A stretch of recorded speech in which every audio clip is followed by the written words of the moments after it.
Hola, buenas tardes a todos. Bueno, vamos a empezar con la tercera sesión. Acaban de preguntar en el chat si para obtener el crédito hace falta, para obtener el certificado hace falta presentar el trabajo y, bueno, no quiero equivocarme, pero en las instrucciones que teníamos, Norberto está por ahí, supongo que lo confirmará, pero no es necesario. Para lo que es necesario entregar el trabajo es para obtener el crédito, pero no el certificado. O sea que para obtener el certificado hay que asistir al 80% de las sesiones y para obtener el crédito hay que asistir al 80% de las sesiones y además entregar el trabajo. Creo que era así. De todas las maneras está en las instrucciones y sí, me confirma Norberto que es así. Bueno, pues vamos a empezar con la sesión, con la tercera sesión. Está dedicada a la tercera y cuarta sesión, va a ser una prolongación de lo que el profesor Norberto Moreno os explicó en las sesiones anteriores. Os voy a tutear porque me resulta muy difícil trataros de usted. Bueno, varias cosas que ya hemos dicho anteriormente, pero va a ser muy difícil interactuar con vosotros en el chat y tampoco con preguntas, así que dejaremos como 10 o 15 minutos al final de la sesión para posibles dudas, ¿de acuerdo? Y bueno, eso, decía que esto será una prolongación de lo que Norberto os vino contando, pero aplicado sobre todo a los sujetos y a los objetos. Vamos a empezar por los objetos y la sesión de mañana estará dedicada a los sujetos. Bueno, la información sobre el certificado, sobre el crédito, sobre el trabajo que hay que entregar, sobre los recursos, sobre la bibliografía, están en el documento que os enviamos por correo electrónico, ¿de acuerdo? Básicamente lo que tenéis que hacer es leer, igual que para esta sesión y para la siguiente, las entradas del glosario que tenéis ahí, sujeto, sujeto tácito, sujeto expreso, sujeto paciente, complemento directo, función sintáctica y semántica, y las páginas 70-79 del artículo de Bosch y Gallego. En la imagen lo que tenéis es a la profesora Edita Gutiérrez, que fue un poco un poco y un mucho totalmente, la que ideó este glosario a partir de la nueva gramática de la lengua española y bueno, fue un poco la que llevó la propuesta a la academia. La foto también está Ángel Gallego, que es uno de los fundadores de GROC, y bueno, lo que tienen en sus manos es el glosario de términos que explicó Norberto en qué consistía y que vamos a usar en clase. Bueno, parte de lo que voy a explicar en este curso, en estas dos sesiones, algunos lo habréis escuchado, entonces pido disculpas por ello. La diferencia entre lo que he explicado otras veces y lo que voy a explicar entre hoy y mañana es que he incorporado más ejercicios, porque esto estaba previsto como un taller, pero bueno, no ha podido ser, así que no vamos a poder interactuar demasiado. Pero parte de lo que voy a explicar se explicó en el curso de actualización de gramática de la UIM este mismo año, dirigido por Edita Gutiérrez, y también en las jornadas GROC Aragón que organiza el grupo SILEX en la Universidad de Zaragoza. Bueno, quería comentar esto y para que lo supierais. Bueno, vamos a empezar con la sesión de hoy, finalmente, que lleva por título Cuando las pruebas para identificar el complemento directo no nos funcionan, ¿no?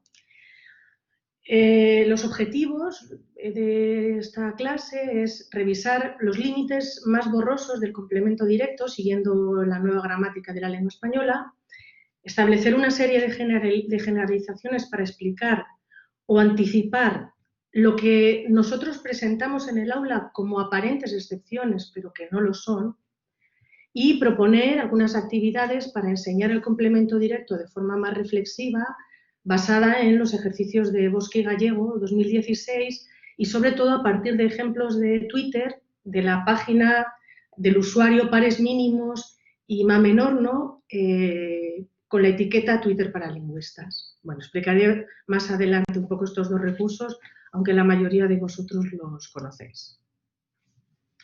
Bueno, vamos a partir de la definición escolar de complemento directo, esta es la que todos manejamos más o menos, y vamos a ver en qué líos, o sea, de qué da cuenta esto y en qué líos nos puede meter. La definición escolar de complemento directo más o menos tiene esos 6 criterios que tenemos en la presentación, así que cuando queremos definir un complemento directo es un elemento que está seleccionado por un verbo transitivo y es obligatorio este complemento. Hasta aquí todo bien. Categorialmente es un sintagma nominal o una oración. Esto tampoco tenemos ningún problema en asumirlo. Lleva la preposición a cuando es animado y cuando es definido. Recibe el complemento, se dice que recibe la acción del verbo o tiene el papel temático de paciente o de tema y responde a la pregunta ¿qué? Bueno, estos criterios, el de la pregunta ¿qué? Pues generalmente ya no se usa, pero por ahí anda. Se sustituye por un pronombre de acusativo, átono, y se convierte en sujeto de la pasiva. Es cierto que en el ámbito escolar esta definición funciona y en principio si los alumnos la conocen sería suficiente. Pero lo cierto es que a menudo nos encontramos ejemplos y no son ejemplos tan raros, o sea, es decir, cualquier estudiante de secundaria puede encontrarse o proponernos o nos pueden salir en clase las siguientes oraciones, ¿no? Vamos a ver qué tienen de raro. Es lo que contábamos el otro día de repente sorprendernos por algo que parece cotidiano. Ahí es donde uno puede empezar a hacerse preguntas interesantes y donde empieza la reflexión gramatical. Si yo analizo siempre come pronto, pues eso no tiene ningún problema. Es una oración con 2 adverbios, un verbo y se acabó. Si yo digo que vivió una vida interesante, también sé etiquetar y analizarla. Es un poco más complicado, el piano pesa mucho, no tendría ningún problema en analizar precede el nombre al adjetivo y tampoco tendría ningún problema en analizar, en poner etiquetas a la oración la escuela forma el ciudadano responsable. Sin embargo, si observamos, y observar no significa mirar fijamente, sino hacerse preguntas, y para eso necesitamos entrenarnos. Ignacio Bosque, al que me escucharéis mencionar muchas veces, nos dice que desafortunadamente no hay ningún curso donde nos enseñen a observar, no hay observación 1 y observación 2, igual que sí que hay lengua 1 y lengua 2, ¿no? Entonces, esa capacidad de observación se ejercita y parte de las actividades que vamos a presentar están orientadas precisamente a desarrollar esa capacidad de observación que no es más que la capacidad de hacerse preguntas. Entonces, si yo veo algo como siempre come pronto, lo que tiene de raro esta oración es que, y ya todos vosotros lo habréis averiguado, es que tengo un verbo transitivo, y en esta hipótesis no todo el mundo estaría de acuerdo, pero yo voy a asumir que comer es un verbo transitivo, como lo asume la academia. De repente tengo un verbo transitivo sin complemento directo. En vivió una vida interesante, lo que tengo es justo el fenómeno contrario. Es decir, tengo un verbo que en principio es intransitivo, como vivir, y sin embargo tengo un complemento directo. En el piano pesa mucho, también tiene algo raro, ¿no? Y es que es mucho, ¿no? Es complemento directo, es un argumento, es un adjunto, es definido, es indefinido, se puede sustituir por un sintagma nominal. Veamos, precede el nombre al adjetivo. ¿Qué tendría de raro esa oración?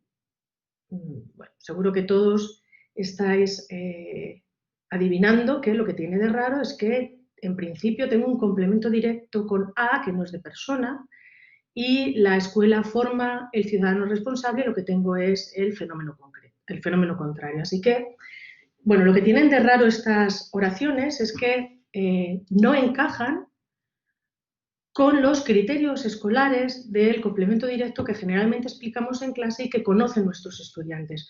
Y no son oraciones tan raras, no son oraciones de 3 líneas, ni oraciones que no pueden aparecer en cualquier texto o que no se nos pueda ocurrir, si andamos un poco despistados, proponérnoslo. Para ellas necesitamos explicaciones. Y el objetivo de esta sesión será intentar explicar e intentar dar argumentos y evidencias para que si nos salen estas oraciones en clase, no solamente podamos explicarlas, sino explicarlas con datos empíricos o con argumentos. Así que con estas oraciones en mente, siempre come pronto, vivió una vida interesante, el piano pesa mucho, precede el nombre al adjetivo, la escuela forma al ciudadano responsable, y con esos criterios que tenemos de el complemento directo, seleccionado, obligatorio, es un sintagma nominal, cuál es su categoría, lleva a cuando es animado, recibe la acción del verbo, se sustituye por un clítico y se convierte en pasiva. Pues precisamente lo que vamos a ver son casos que no se ajustan a esta definición escolar, pero eso no quiere decir que no sean complementos directos. Digamos que este sería un poco el resumen de la sesión. Vamos a detenernos un poco en todos estos ejemplos que acabamos de ver, ¿no? O sea, que de repente lo que yo tengo son determinadas ausencias que no esperaría. Si yo a un alumno le digo que un complemento directo es aquel seleccionado por un verbo transitivo que siempre es obligatorio, y inmediatamente después aparece una oración como siempre come pronto, lo que no hay que hacer es presentar este ejemplo como una excepción, porque realmente no lo es. Por ahora vamos a decir que sí que hay un complemento directo, porque yo interpreto que hay un complemento directo, o sea, que yo me como algo. Lo que sucede es que no se escucha, ¿no? Digamos que lo que cómo voy a organizar la charla es que primero vamos a ver los problemas y luego vamos a ver las soluciones, ¿no? Entonces, ¿qué nos puede decir aquí nuestro alumno? Yo le puedo decir, bueno, sí, hay un complemento directo, pero no se escucha. Muy bien, pues dame una prueba de ello. ¿Por qué te tengo que creer, no? Bueno, más adelante lo veremos. Pero aquí está el problema inicial. Verbos transitivos que aparentemente no tienen complementos directos. Bueno, por cierto, esto es lo que se denomina los usos absolutos de los verbos, pero decir que eso es un uso absoluto no es haber explicado el problema, sino de momento solo es ponerle una etiqueta. Es decir, que si yo tengo, no me vale como explicación decir que eso es un uso absoluto. También tengo presencias que no espero, que es verbos intransitivos que de repente tienen un complemento directo. Vive una vida interesante. Bueno, eso es un acusativo interno, pero nuevamente que yo le ponga el nombre al problema no quiere decir que lo esté explicando. Como adelanto diré que es un complemento directo un tanto especial, porque fijaros que no se puede decir vivió una vida, o sea que todas estas cuestiones irán estando más claras a medida que avancemos. El segundo criterio para definir qué es un complemento directo es un elemento que es un sintagma nominal y que selecciona un sintagma, o sea, que es un elemento seleccionado por un verbo y que es una categoría que es un sintagma nominal o una oración. Bueno, estas oraciones seguramente no nos las preguntaría un alumno, pero he querido ponerlas porque me parece interesante que pensemos que la selección categorial está relacionada con la selección semántica. Todo el rato, a lo largo de las sesiones, estamos diciendo que hay una relación entre la forma y el significado, entre las categorías y entre las funciones, ¿no?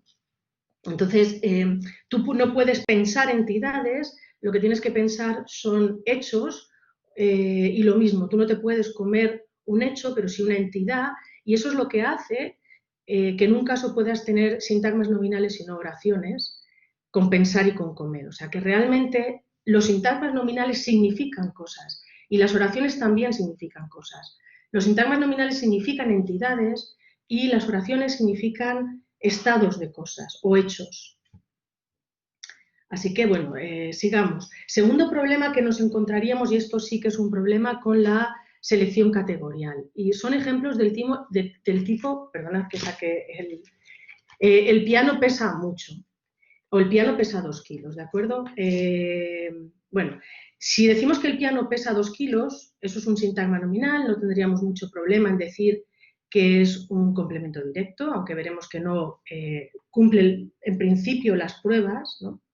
Los pesa, la sustitución pronominal es un poco rara, pero desde luego es un poco más difícil de demostrar que mucho es un complemento directo, porque ¿qué diríamos que es mucho, no? Bueno, la gramática se inclina por pensar que es un pronombre neutro, aunque hay una polémica y no está claro, hay pruebas a favor y en contra de considerar si es un pronombre neutro o un adverbio. Es decir, que el piano pesa mucho, puede ser que pesa mucha cantidad o que pesa extraordinariamente. El hecho de que yo pueda hacer una paráfrasis con una o con otra no me deja claro qué tipo de categoría es. Lo que sí que está claro es el problema, ¿no? Más allá de qué categoría sea y de que los alumnos puedan llegar a la solución de si es un pronombre o un adverbio, difícilmente, porque ni siquiera los gramáticos sabemos muy bien qué es, lo que sí que se puede llegar a pensar es que si es un adverbio, no podríamos decir que es un complemento directo. Y habría que pensar que hay un pesar transitivo y un pesar intransitivo. Y esa es una solución, es decir, habría que decir que pesar 2 kilos es un verbo transitivo y en pesar mucho es un verbo intransitivo. Y esta es una solución poco adecuada. Bueno, como decía, no hay acuerdo entre los gramáticos sobre si son pronombres o adverbios. La gramática, la RAE, se inclina por pensar que es un pronombre y bueno, la cuestión es que alterna con sintagmas nominales, como 3 horas, y puede ser recuperado por un pronombre. En ese sentido, parece que tiene carácter nominal, ¿no? Compré mucho, pero me lo comí. Bueno, estos serían 2 pruebas que aporta la nueva gramática a favor de pensar que esos elementos son sintagmas nominales cuantificados y que no son adverbios. Eso nos dejaría tranquilos porque podríamos seguir manteniendo que pesar es un verbo transitivo porque está seleccionando un sintagma nominal y no un sintagma adverbial. Bueno, tercer problema con el que nos encontramos. O sea, por ahora hemos visto verbos transitivos que no tienen complemento directo, aparentemente, verbos intransitivos que lo tienen, complementos directos que parecen adverbios, y vamos a ver ahora qué sucede con la A.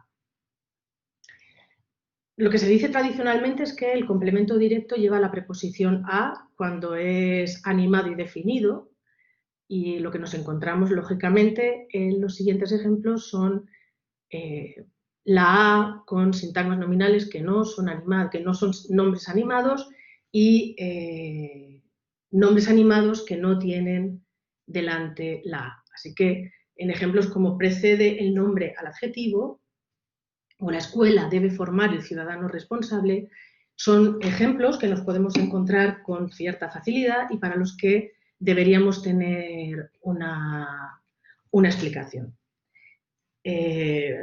Nos quedamos con este problema también en la mochila y avanzamos. Otro problema relacionado con la A es su carácter funcional, ¿no?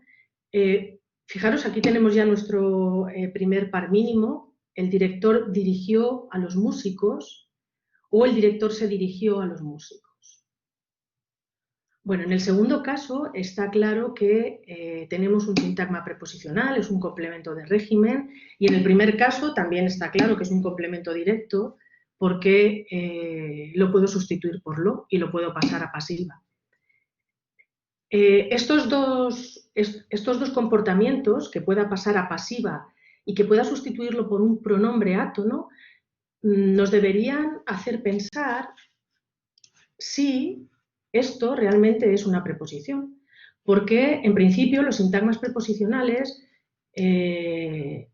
no se pueden pronominalizar por pronombres átonos, ni pueden ser sujetos de la pasiva. Así que, bueno, esta A tiene, como estamos viendo, 2 problemas. El primero de ellos es que no sabemos muy bien en función de qué criterios aparece, son muchos, la animacidad del nombre, la definitud del sintagma nominal, la especificidad del sintagma nominal, si el sujeto es agente, depende de la clase semántica de verbo. Y el otro problema que tenemos con la A es que, bueno, la nueva gramática o el glosario dicen que es una preposición, nosotros vamos a asumir eso y yo creo que es lo que hay que decir en secundaria. Yo creo que eso es un sintagma preposicional, pero, sin embargo, y por eso está este dibujo aquí, hay una parte que no sé si conviene meterla debajo de la alfombra, porque es un sintagma preposicional que se comporta de manera un poco rara. Y se comporta un poco rara porque esta preposición realmente no es un predicado, sino es una marca de función. Ya ha salido varias veces, y lo veremos con más detalle, que nosotros manejamos una distinción que ya está en los libros de texto entre predicado, argumento y adjunto. El predicado, o sea, esto es una clasificación semántica que atiende al significado, y el predicado es un elemento, en principio léxico, pero también puede ser un sintagma que necesita algo. El argumento es lo que es necesitado y el adjunto no es ni una cosa ni otra. Los predicados normalmente léxicos, todos estamos de acuerdo en que son verbos, pero también hay adjetivos, también hay nombres y también hay preposiciones. Así que bajo es un predicado, con es un predicado y para es un predicado. Semánticos, porque seleccionan y dan el significado, nos permiten interpretar a su complemento. La mesa no tiene nada que indique espacio, martillo no tiene nada que indique herramienta y Juan no tiene nada que indique destinatario. Así que quien está haciendo que se interpreten los complementos son precisamente los predicados preposicionales en este caso. La preposición del complemento directo, también la del complemento indirecto y también las preposiciones de los complementos del nombre son preposiciones, si queremos verlo en términos categoriales, pero no son predicados, porque no tienen capacidad de selección, no significan nada, son una mera marca de función, una etiqueta, si queremos verlo así, para indicar que lo que hay ahí es un complemento directo, un indirecto o un complemento del nombre. Así que digamos que hay preposiciones que son predicados y preposiciones que no lo son. Y estas preposiciones, como la A del complemento directo, es una preposición funcional. Y esa naturaleza funcional es lo que hace, o lo que nos permite explicarles a los alumnos, si alguno cayera en esta asimetría, en que realmente el sintagma preposicional, que es complemento directo, está funcionando de manera un poco distinta a cómo esperamos que funcionen los sintagmas preposicionales. Y es la naturaleza funcional lo que hace que yo pueda pasivizar y pronominalizar un sintagma preposicional que es complemento directo. Así que yo puedo decir el director los dirigió o los músicos fueron dirigidos por el director, pero lógicamente no puedo decir el director se los dirigió ni los músicos se fueron dirigidos por el director, porque aquí esto no corresponde en la versión activa, en este caso con un sintagma nominal. Así que bueno, este es el otro problema de la preposición a. Bueno, estamos ya con los dos últimos problemas que suscitaban los criterios escolares para definir el complemento directo. Recordemos que es obligatorio, que lleva la preposición a, y los otros que acabamos de ver. Vamos con el cuarto, y es que se decía normalmente que el sintagma nominal complemento directo recibe la acción del verbo y responde a la pregunta ¿qué? Bueno, esto ha sido muy criticado, sabemos que eso no funciona, ¿no? Y que las preguntas del cole no tienen nada de malo, porque en realidad las preguntas del cole de quién para el sujeto y de qué para el objeto, en realidad lo que hay detrás de esas preguntas es la identificación de un papel temático, de una función semántica. El problema es que los alumnos a veces se quedan con las cuestiones más sencillas y si les funcionan la mayor parte del tiempo, no utilizan otros criterios de identificación. Ese es un poco el problema que tienen. Está claro que la concordancia nos ayuda en este caso a ver que en primavera florece la lavanda, aunque la lavanda responda a la pregunta ¿qué es el sujeto?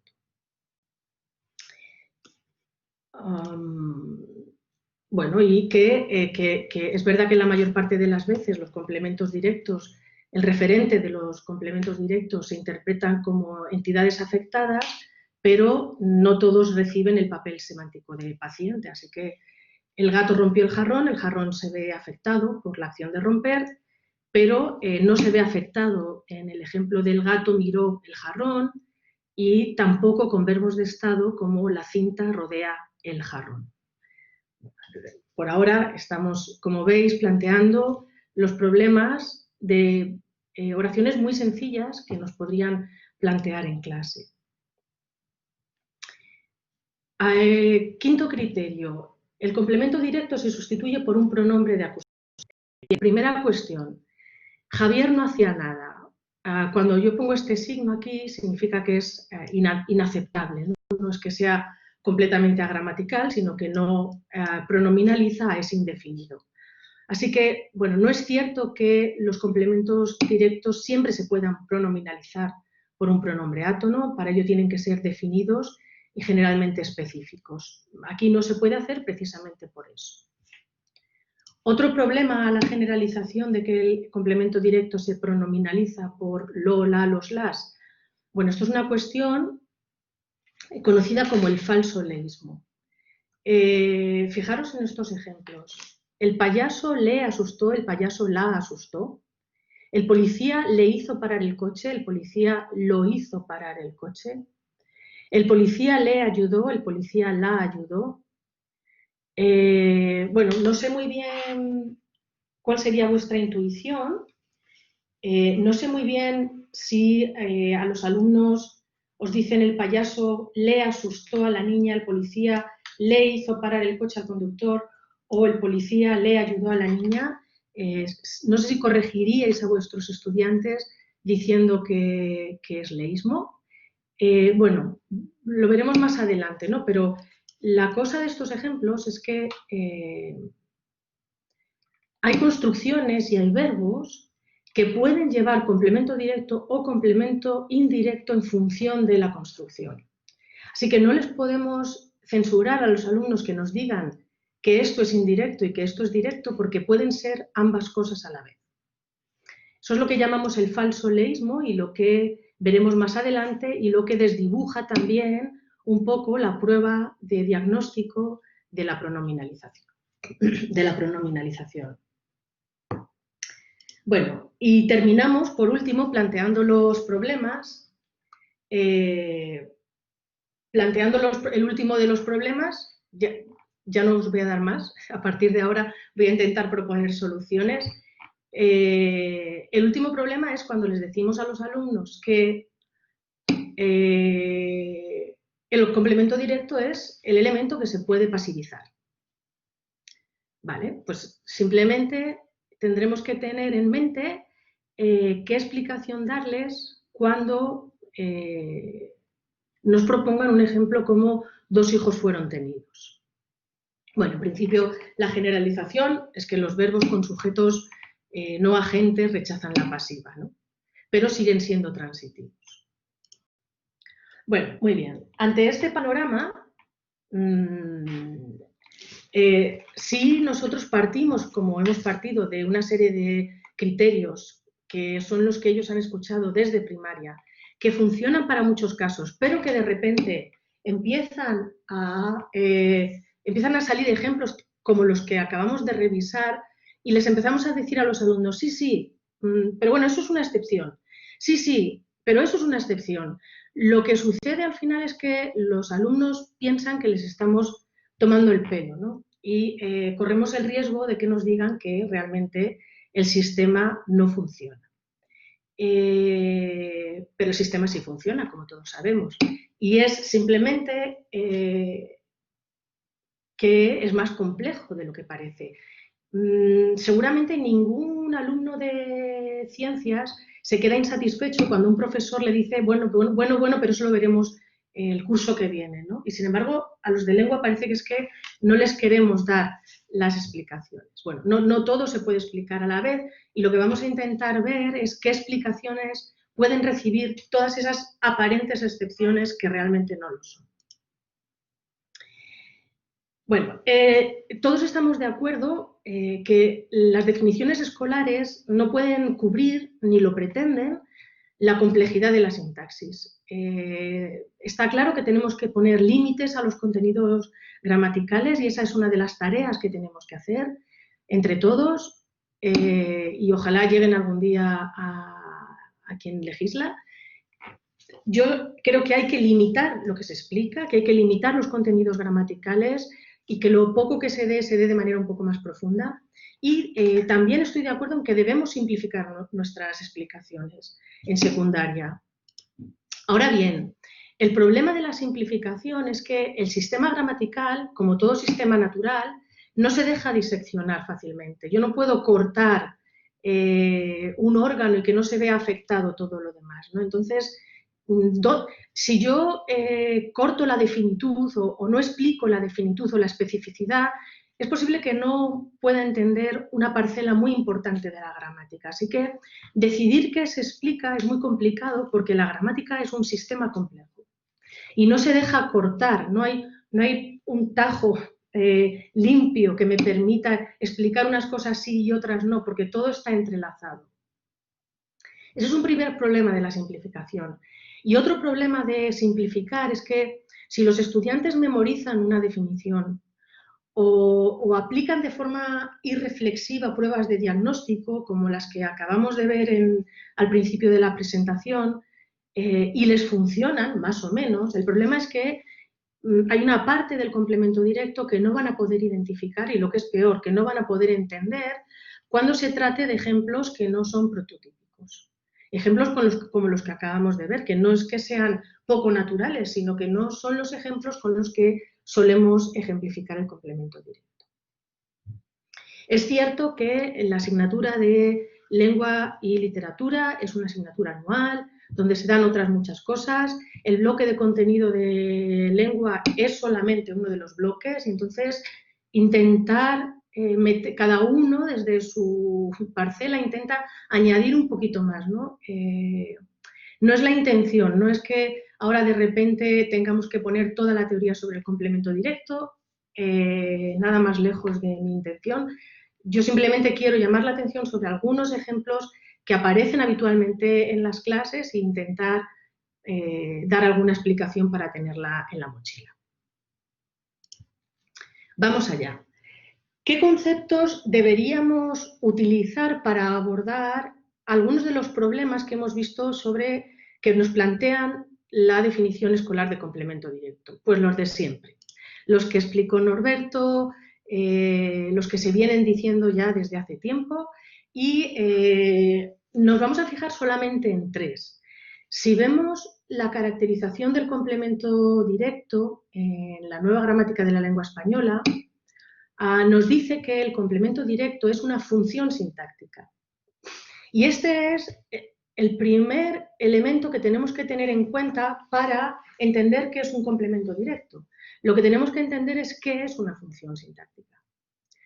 Es una función sintáctica que depende de un verbo y que puede ser desempeñada dentro del grupo verbal, y está señalada la palabra dentro, porque también es crucial la noción de jerarquía. Es decir, para entender qué es un complemento directo, tenemos que entender qué es una función sintáctica, qué significa estar dentro y qué significa ser argumental.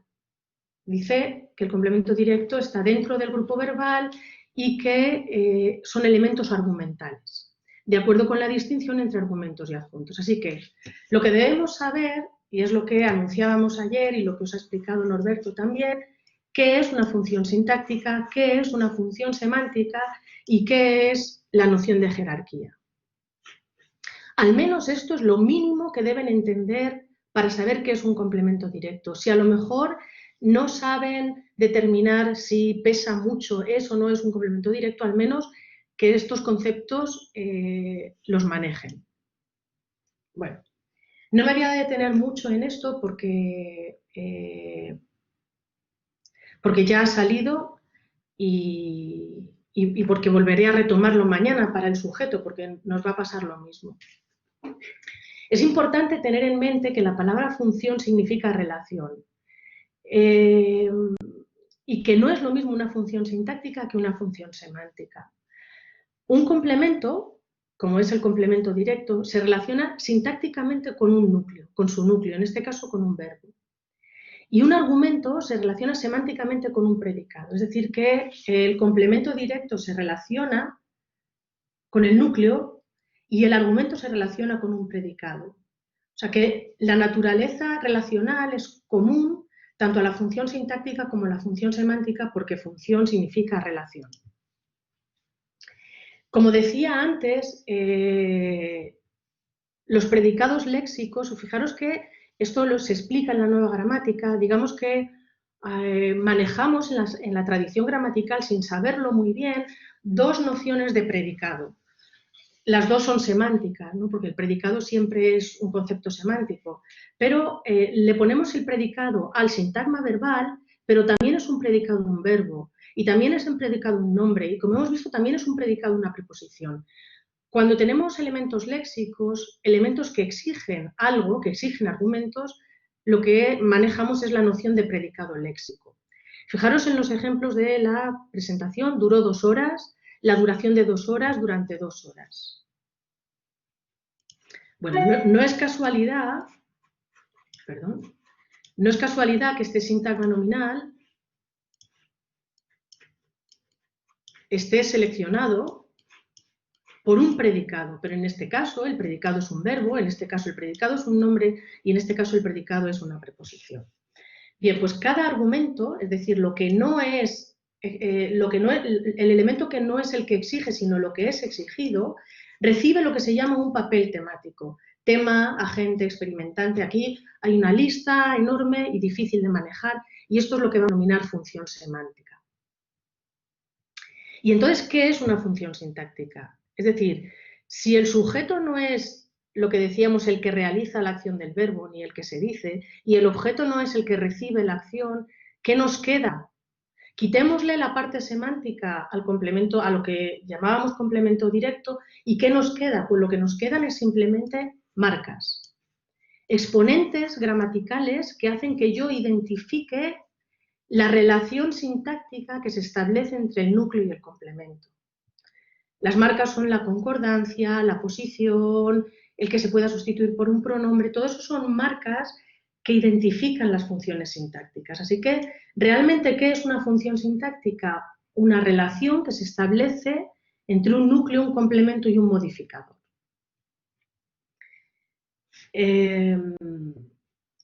Fijaros que esto también lo explicó ayer Norberto, el imputado declaró que tenía dinero negro, la declaración del imputado de que tenía dinero negro de ayer, ¿no? O sea, semánticamente digamos que tengo los mismos argumentos. Y aquí lo que tengo es un predicado nominal y aquí lo que tengo es un predicado verbal. ¿Qué es lo que cambia entre el imputado declaró que tenía dinero negro ayer y la declaración del imputado de que tenía dinero negro ayer? Lo que cambia no es la función semántica, sino la función sintáctica. ¿Y cómo sé yo que cambia? Porque hay unas marcas que identifican ese cambio. Aquí tengo la concordancia, aquí tengo la presencia de una marca preposicional, también tengo el orden, aquí vuelvo a tener marcas, así que, bueno, ¿qué es la función sintáctica? La noción, digamos, formal o los exponentes gramaticales que explicitan una relación sintáctica. Esta noción, esta diferencia entre argumentos, entre función semántica y función sintáctica aparece ya en los libros de texto, seguro que muchos de vosotros la manejáis, perdonad si lo conocéis de sobra, pero bueno, quería que supierais que tanto en el libro de texto de Santillana, de primero de bachillerato, que está la parte de gramática está hecha por Edita Gutiérrez, el libro de Oxford University Press. Hay muchos libros ya que incorporan, en parte porque están actualizados con la nueva gramática, incorporan esta noción de función sintáctica y función semántica. Bueno, estas dos diapositivas, bueno, estas que vienen aquí a continuación no estaban previstas, pero Almudena ayer nos hizo una pregunta muy interesante y voy a intentar, en la medida de lo posible, responder a lo que ella decía. Claro, Almudena decía, con muy buen criterio, Sí, muy bien. Hay que partir del significado, de la función semántica, porque eso es lo que está en la intuición de nuestros alumnos. Los alumnos saben que dar es algo a alguien, pueden no saber qué es un complemento directo o qué es un complemento indirecto, pero sí que saben que hay un tema y un destinatario, ¿no? Conviene conectar con la semántica, con la intuición que tienen los hablantes de su lengua materna. Vale, hasta ahí bien. El problema es que no es tan sencillo muchas veces distinguir qué es un argumento y qué es un adjunto. Y yo no lo voy a aclarar, pero voy a intentarlo un poco. Bueno, un adjunto es lo que no es un predicado ni es un argumento, ¿no? El predicado es lo que exige, el argumento es lo exigido y el adjunto es lo que no está seleccionado semánticamente por un predicado y por eso se opone a lo que es un argumento. ¿Qué no es un adjunto? Un adjunto no es una función sintáctica, porque el adjunto lo que establece es una relación semántica. Un adjunto no es un complemento circunstancial de lugar. Los complementos circunstanciales de lugar son funciones sintácticas que representan adjuntos semánticos, eso sí. Pero yo puedo tener un adjunto en un sintagma nominal, puedo tener un adjunto en un sintagma adjetivo, puedo tener un adjunto en un sintagma adverbial y puedo tener un adjunto en un sintagma verbal. Solamente los adjuntos de los sintagmas verbales es lo que llamamos complemento circunstancial. Un movimiento lento, irascible desde que perdió el trabajo, lejos para siempre, o se movía lentamente, son lo que tenemos aquí es una estructura de predicado, de predicados de distinta naturaleza con adjuntos, pero solo aquí hay un complemento circunstancial. Así que un adjunto no es una función sintáctica. Un adjunto tampoco puede definirse por algo que se pueda quitar libremente. Normalmente se pueden elidir, pero no es verdad, perdón, al revés, que puedan añadirse libremente, ¿no? No es algo que se pueda quitar y poner como queramos, porque aunque no haya selección semántica, muchas veces hay selección de otro tipo, aspectual o selección de otros elementos de la gramática. Así que esa es la razón por la que yo puedo decir aprende matemáticas con un excelente manual, pero no sabe matemáticas con un excelente manual, ¿no? Este complemento circunstancial de lugar, perdón, de instrumento, no se puede añadir libremente. Tampoco puedo decir dieron un paseo entre los dos, o sea que sí que hay cierta relación de selección entre los núcleos y los adjuntos. Así que el adjunto tampoco se define por algo que pueda añadirse o quitarse libremente. El adjunto tampoco es una categoría. Fijaros que reside en Roma, trabaja en Roma, descansa los lunes o odia los lunes. Aquí lo que tenemos es un sintagma preposicional y aquí lo que tenemos son sintagmas nominales. Sin embargo, reside en Roma es un argumento, trabaja en Roma es un adjunto, descansa los lunes es un adjunto, o los lunes es un argumento, concretamente un complemento directo. Es verdad que sí que los adjuntos pueden generalmente omitirse al revés, o sea, sí que pueden omitirse, es verdad, llegará hoy, puedo decir llegará, Luis residía, no puedo quitarlo porque lo que exige residir es un complemento argumental. No obstante, que algo se pueda quitar no lo convierte tampoco en un adjunto, porque como veíamos ayer, yo puedo eliminar argumentos si tengo un contexto adecuado, ¿no? Así que tú te fiarás de él, pero yo no me fío. Aquí lo que estoy haciendo es eliminar el complemento de régimen, aquí abusan de la gente un poco, nuevamente, estoy quitando el complemento de régimen, y eso no significa que de él o de la gente sean adjuntos, sino que en determinados contextos, bien porque puedo recuperarlo en el contexto lingüístico previo o bien porque aparece en un contexto genérico, puedo quitar complementos. De manera que se desdibuja un poco lo que es un adjunto y lo que es un complemento circunstancial.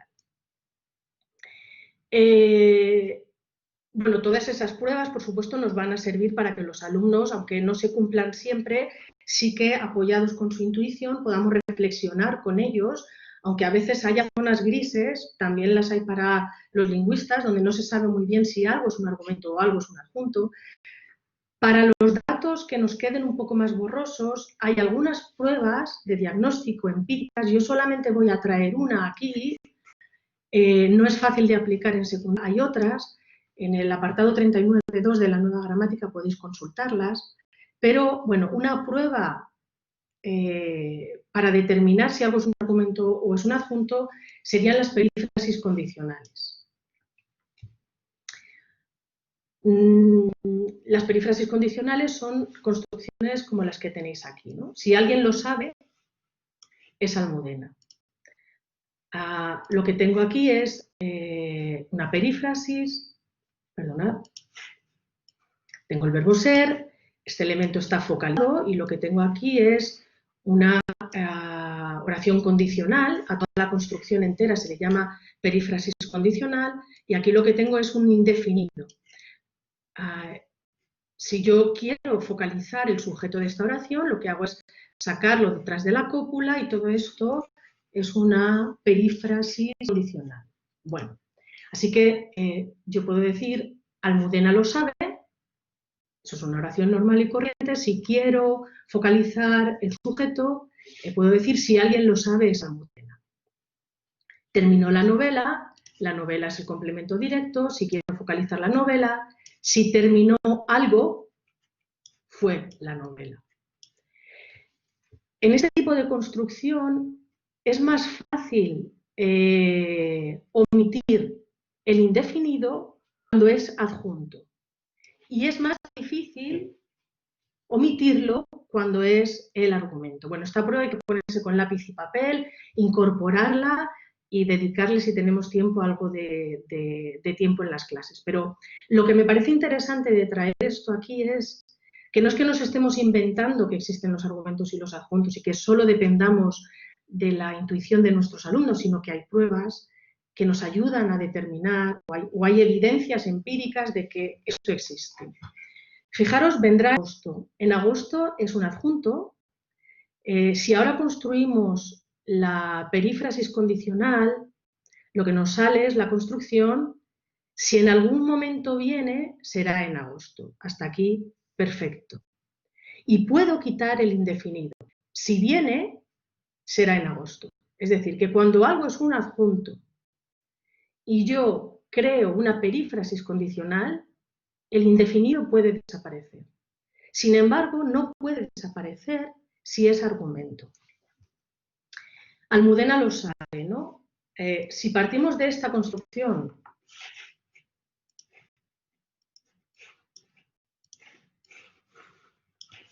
y ahora intentamos quitar el indefinido, lo que nos sale es una oración agramatical, porque eso es un argumento. Y lo mismo pasa si intento quitar el indefinido en esta construcción, porque eso es un argumento. Así que vemos que hay un comportamiento distinto y que hay pruebas empíricas de que eso es así. Si lo sabe es Almudena, si terminó es la novela. Fijaros el contraste de gramaticalidad entre si viene será en agosto o si lo sabe es Almudena. Bueno, esto sería una prueba, hay otras con hacerlo y otras, pero digamos que esta es la que yo creo que funciona mejor. Fijaros con este ejemplo, ¿no? Si descansa es los lunes, si odio es los lunes. Antes veíamos que descansa los lunes era un adjunto. Y odiaba los lunes era un argumento. Así que, siendo un argumento y siendo un adjunto, voy a tener que obtener contrastes de gramaticalidad distintos cuando formo la perífrasis condicional, y eso es lo que sucede. Si descansa es los lunes, si odio es los lunes. Incluso si odio son los lunes también estaría mal. Fijaros también en este ejemplo, ¿no? Iba pensando en el tren.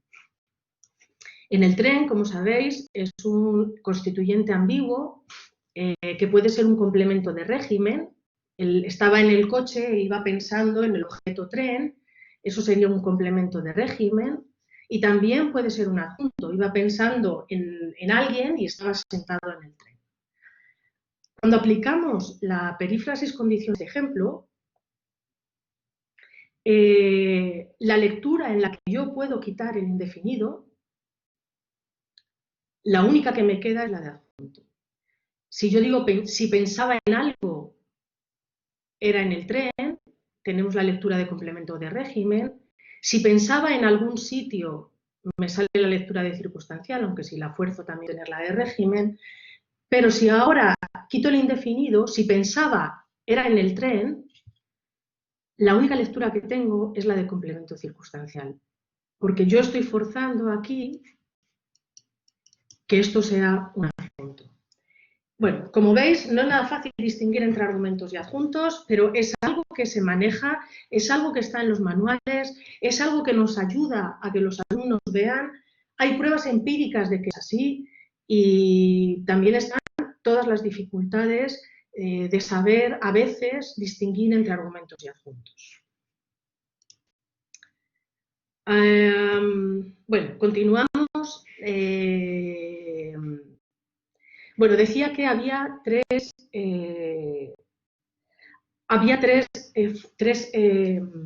conceptos que necesitamos para explicar el complemento directo en clase.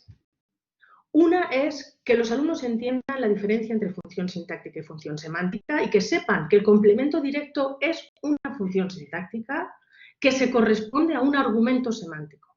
Eso es lo primero que ellos tienen que entender. Porque si no se harán un lío entre paciente, que se pueda pronominalizar, ahí está todo mezclado.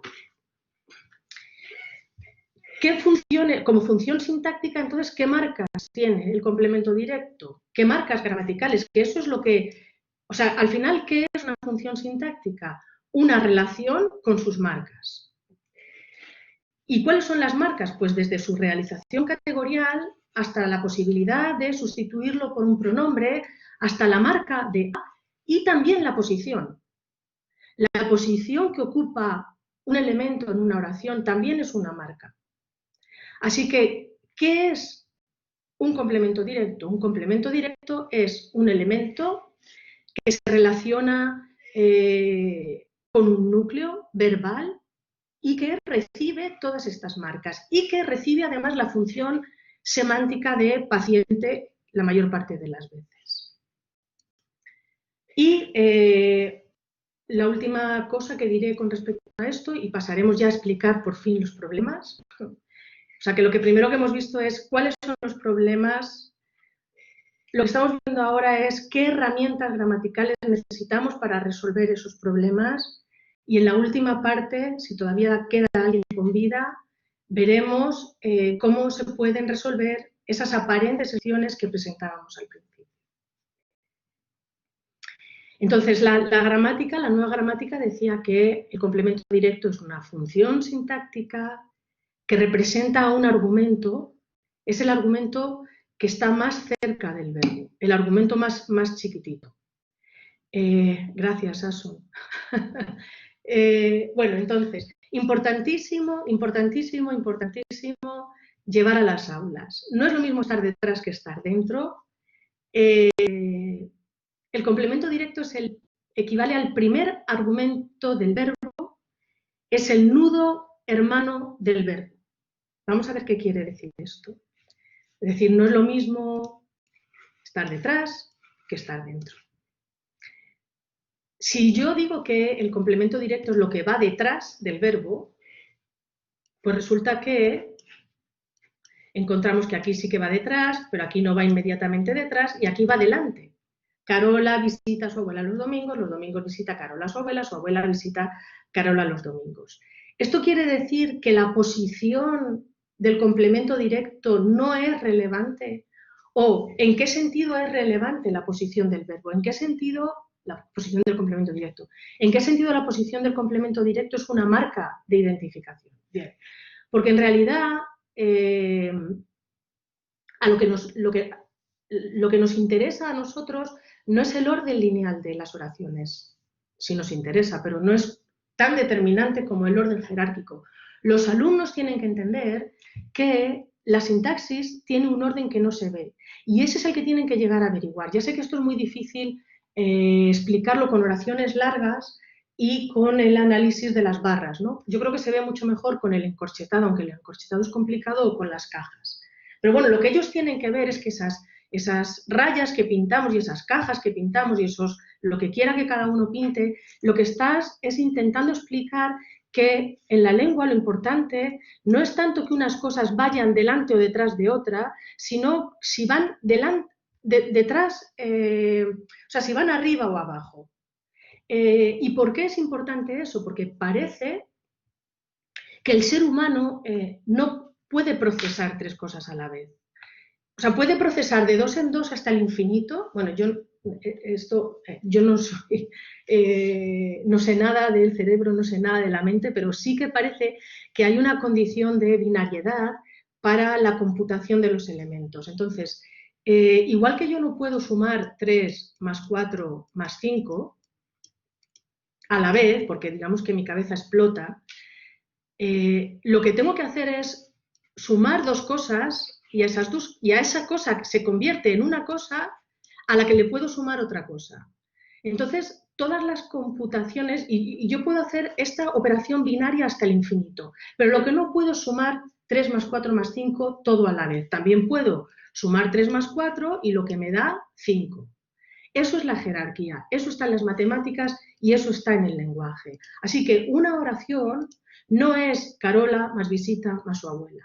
Una oración es una estructura jerárquica y lo importante es que a su abuela está al lado, que depende del sintagma verbal, y que esto es un argumento interno y que el argumento externo está más alto jerárquicamente o más lejos, digamos que este elemento es el protegido del verbo, porque está más cerca de él.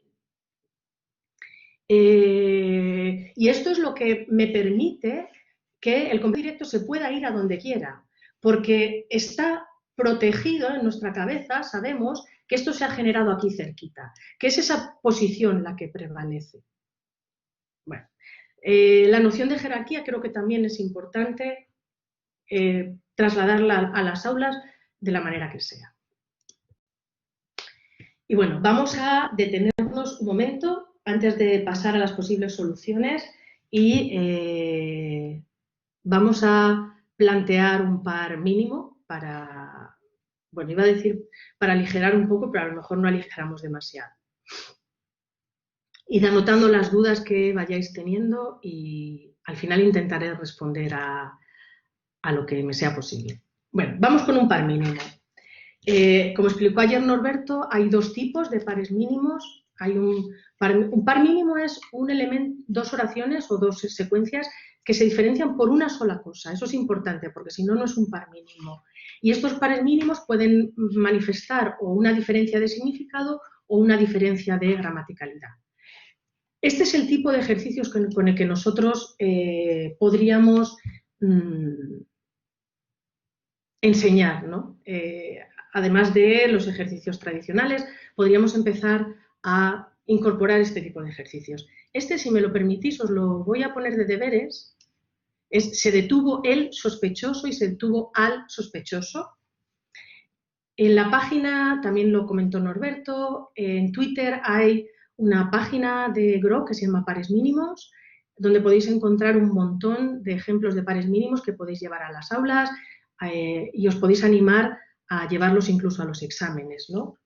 Este es un poco más complicado, yo no lo llevaría fácilmente a secundaria, pero este, sin embargo, sí. Sabe perfectamente qué puede pasar, sabe perfectamente qué puede pasar.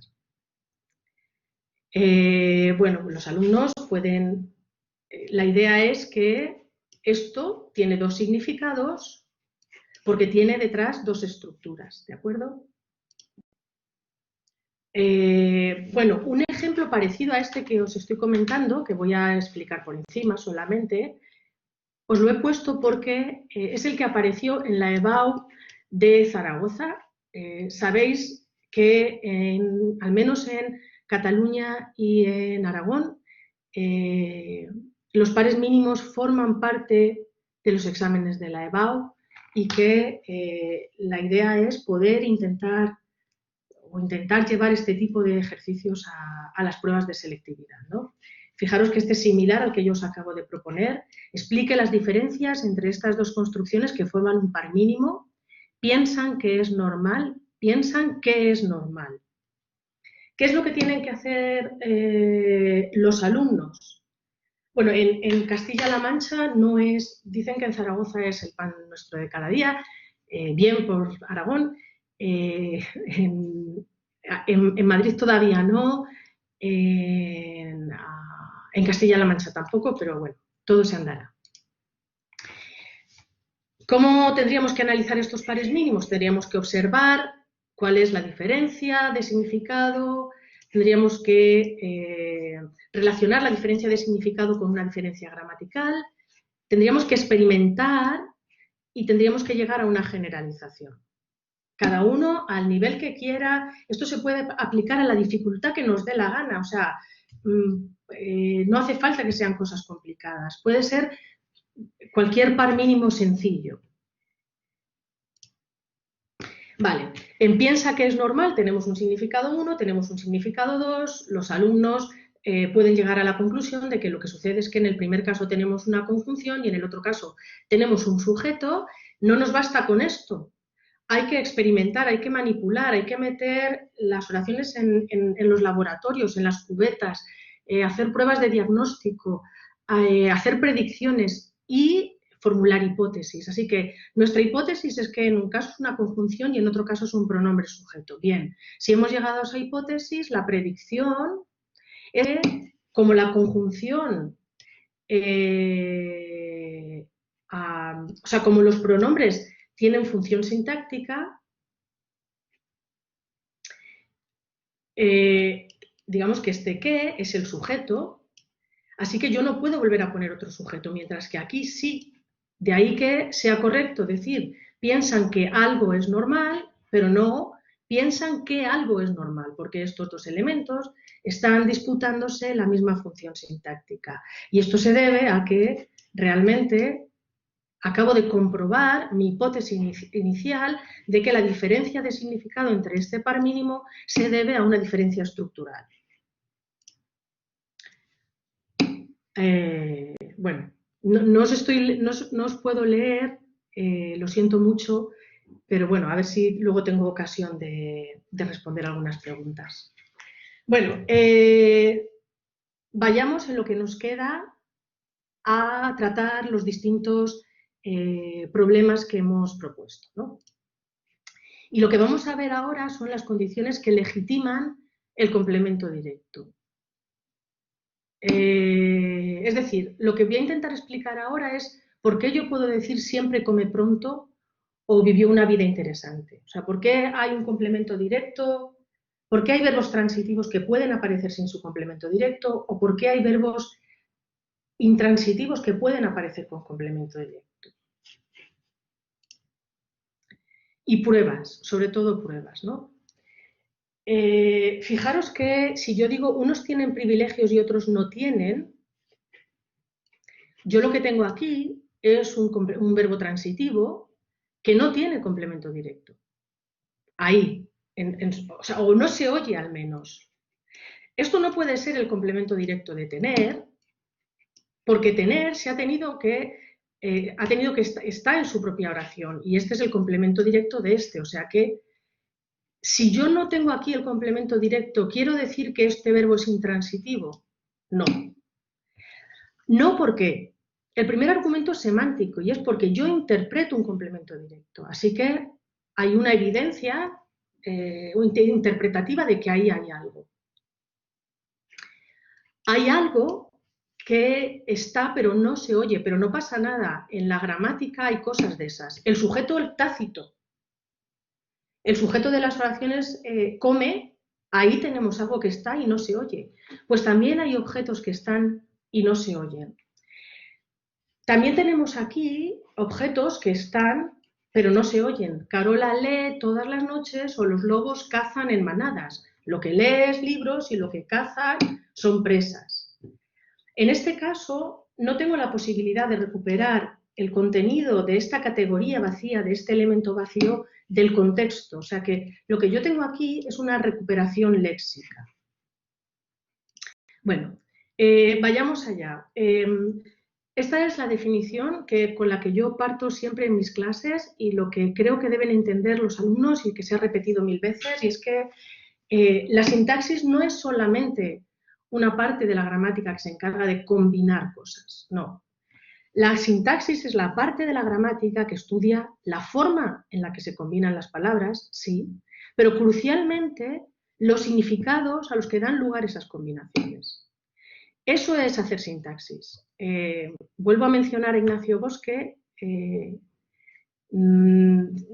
Alguna vez le he escuchado decir que a él jamás le explicaron, jamás le pidieron, hizo muchos análisis sintácticos en el colegio y en el instituto, y jamás le pidieron que dijera qué significaban las oraciones que él estaba analizando.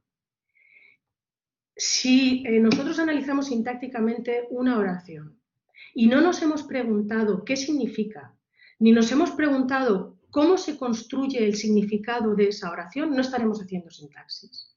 La sintaxis es una parte de la gramática que estudia la forma en que se combinan las palabras y el significado al que da lugar. Por lo tanto, si yo tengo algo que estoy interpretando en el complemento directo, formalmente tengo que tener algo. Puede que no lo escuche, pero ahí está. Luego hay otra propuesta y también hay gente que las ha defendido. A ver, esto es una hipótesis. La hipótesis que yo creo que maneja que yo interpreto que maneja la academia.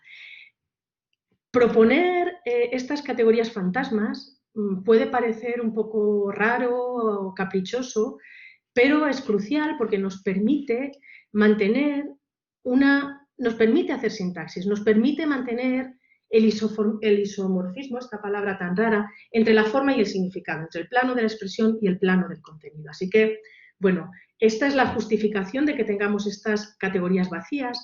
Este tipo de categorías vacías no las puedo poner ahora cuando me dé la gana, que esa es otra que hacen los estudiantes, ¿no? Aprenden que se pueden poner categorías vacías y las ponen donde quieran. No, esa categoría vacía tiene una serie de propiedades, una serie de rasgos, y uno de ellos es, por ejemplo, que esta categoría es indefinida.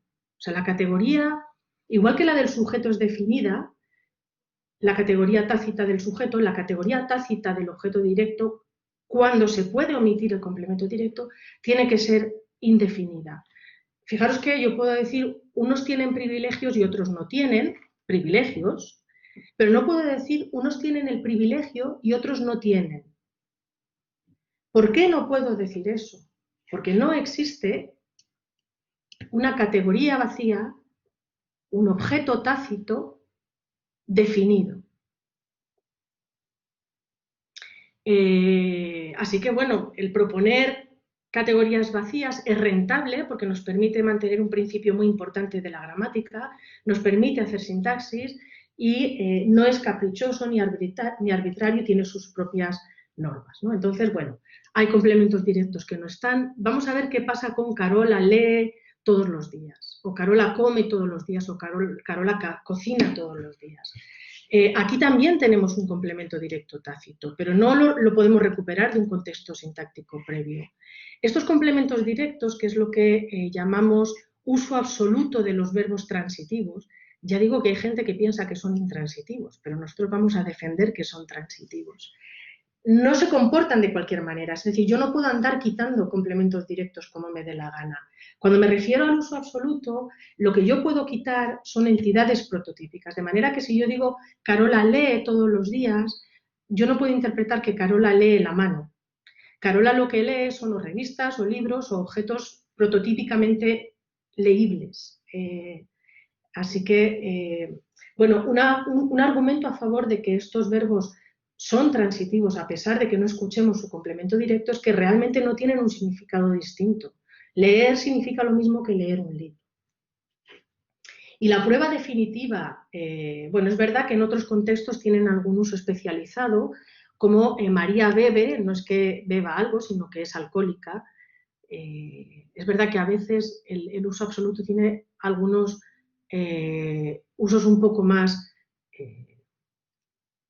que merecerían una explicación más amplia, ¿no? Pero bueno, lo que quería decir es que una prueba para convencer a los alumnos de que ahí hay algo que está, aunque no lo oigamos, es decir, que el signo lingüístico tiene esas dos partes, ¿no? Lo que se escucha y lo que se interpreta. Así que cuando yo tengo pistas de que si hay algo que se interpreta o hay algo que se escucha, es que seguramente tiene la otra parte. Así que fijaros en ese contraste de gramaticalidad con las preguntas truncadas. Carola lee todas las noches, pero no sé qué. Carola sonrió, pero no sé qué.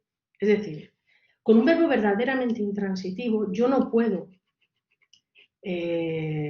poner, este interrogativo no puede recuperar la categoría vacía de aquí porque no está. Sin embargo, este pronombre interrogativo sí que puede recuperar esta categoría vacía, porque ahí hay un complemento directo. O sea que el antecedente de esto es una categoría vacía, mientras que aquí este no se puede interpretar porque no tenemos el complemento directo previo. Bueno, esto sería una prueba que yo creo bastante convincente para nuestros alumnos.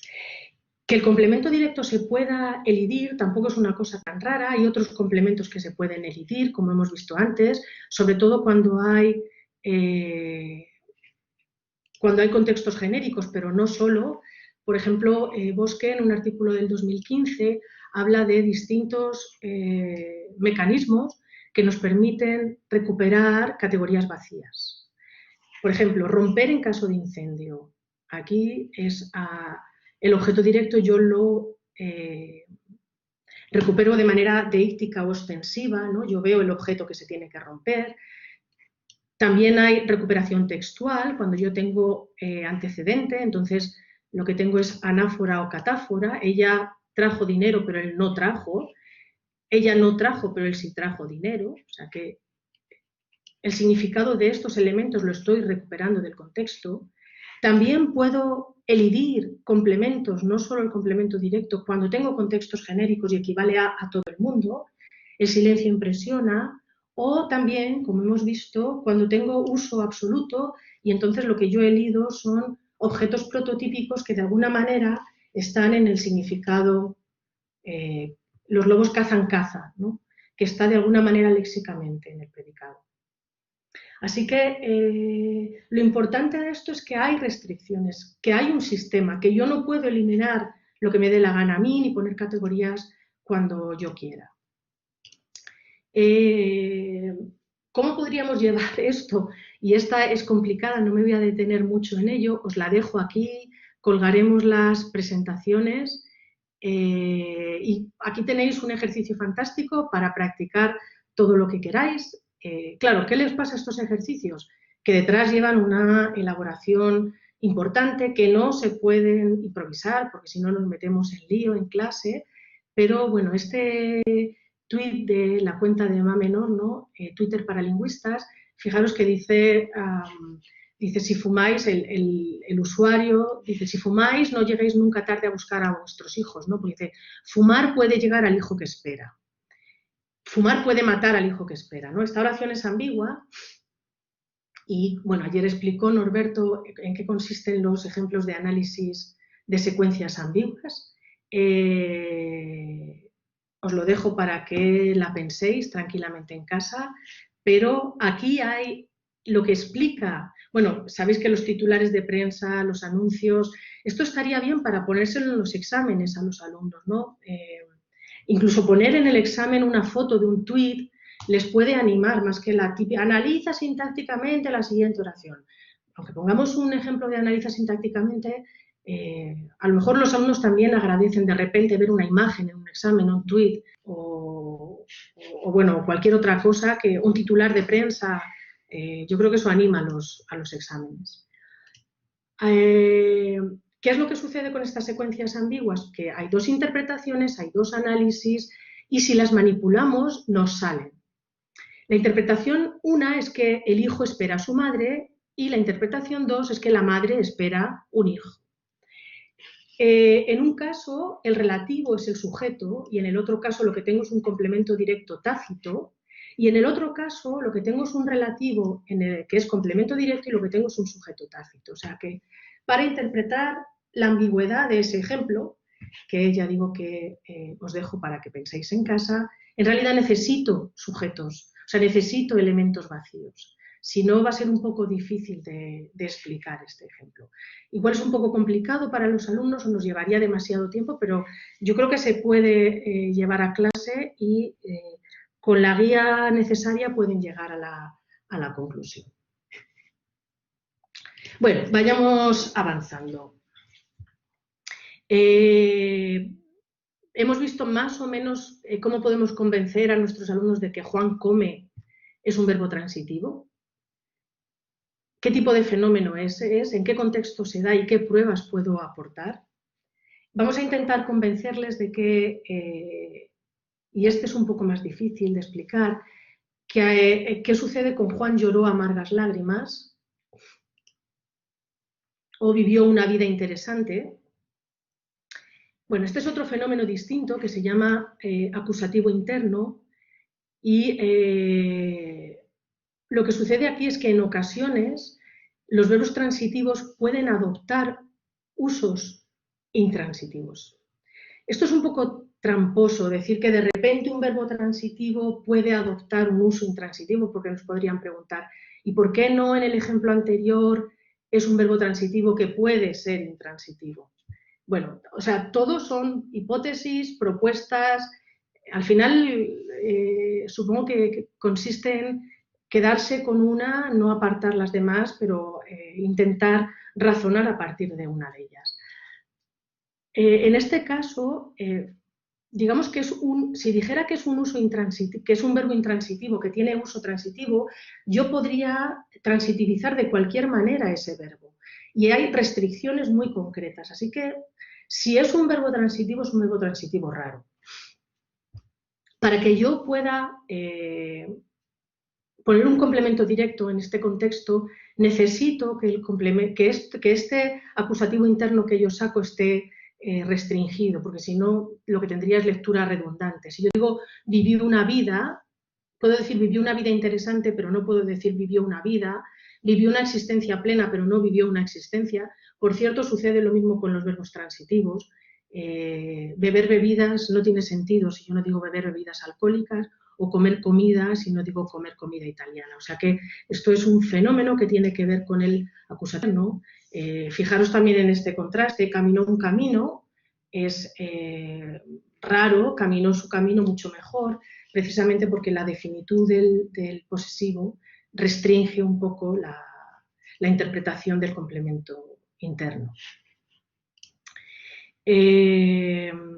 Bueno, voy a saltarme esto. Bueno, ¿cuál es el problema del uso absoluto de los verbos transitivos o del acusativo interno con los verbos intransitivos? Bueno, pues que suponen una dificultad más para enseñar el complemento directo porque los verbos pueden variar sus esquemas básicos. Ahí en las diapositivas que me he saltado había otros ejemplos como el pavo engorda o yo engordo a los pavos, o pensar algo y pensar en algo. O sea que de repente el uso absoluto y el acusativo interno entraría dentro de un fenómeno muy complejo que se llaman alternancias y que hace que un verbo no se comporte siempre de la misma manera, que entre en esquemas sintácticos distintos y que de repente me complique un poco todo esto la identificación del complemento directo. La buena noticia es que las alternancias no son caprichosas y responden a patrones más o menos regulares, ¿de acuerdo? Bueno, vamos con el complemento directo preposicional. Bueno, nos queda la mitad, menos de la mitad, porque aquí hay menos diapositivas, intentaré avanzar un poco más rápido. Bueno, aquí tenemos la presencia de la A. La A es un demonio. Es difícil saber cuándo aparece. Hay muchos factores, desde que la animacidad del nombre que se pueda personificar, que el sintagma nominal sea definido, que sea o no específico. Luego hay otros conceptos pragmáticos como la individuación, que el sujeto sea agente, el tipo de verbo. Bueno, nos vamos a fijar solamente en 3 factores, y es en la naturaleza léxica del nombre, el carácter definido del sintagma nominal y la clase semántica del verbo. Bueno, en principio tampoco los alumnos tienen que ir más allá. Esto es más bien por si salen problemas, que sepamos que no son excepciones, sino que la definición escolar o los criterios de la definición escolar son demasiado limitados. Así que no hay que presentar, repito una vez más, todos estos ejemplos que estamos viendo como excepciones, sino bueno, con la caja de herramientas que nosotros tenemos, que es la que he presentado al principio, digamos que puedo reparar una serie de oraciones. Si tengo una caja de herramientas con más herramientas, pues soy capaz de tener un sistema más sofisticado y de arreglar más cosas. Esto es simplemente lo que pasa. En principio, la generalización de que la presencia de la A aparece cuando el nombre es animado y cuando el sintagma nominal es definido, y habría que añadir de lectura específica, se cumple. Yo no puedo decir visitó su abuela, ni puedo decir recogió a su maleta. Esto es un contraste, es muy sencillo. Los alumnos podrían llegar a generalizar a partir de esto, podrían manipularlo y en principio podrían llegar a la generalización que nosotros queremos. Y eso ya sería un ejercicio de argumentación. Otra cosa es que esa generalización haya de ser revisable, ¿no? Bueno, no me voy a detener en la diferencia entre definido y específico porque es complicada. Pero, bueno, sí que voy a pararme aquí en ejercicios que también podríamos llevar a clase y que, bueno, yo creo que los alumnos podrían llegar a la generalización, ¿no? También está sacado de la página de pares mínimos. Tengo el inglés abandonado y tengo al inglés abandonado. Esto es un ejercicio de pares mínimos. Hay una diferencia de significado. Esto es lo primero que hay que decirles. Es el primer paso para analizar el par mínimo. Ahí pueden o bien dibujar, se les puede pedir que dibujen lo que significa la oración 1 y lo que significa la oración 2. También se les puede decir que lo redacten y así desarrollan la competencia, las destrezas comunicativas. Y ese es el primer paso. Una vez que los alumnos tienen claro el significado de ambos elementos, lo que hay que es pedirles que analicen, ¿no? Lo que van a ver es que en ambos casos hay complemento directo, así que, bueno, lo que sí que la diferencia fundamental es esta. Por lo tanto, ¿qué hace que esa A, bueno, ahí podrían llegar a la generalización de que la A se utiliza cuando tengo un sintagma nominal definido, con interpretación específica y con un nombre animado. Así que aquí inglés significa una persona y aquí no.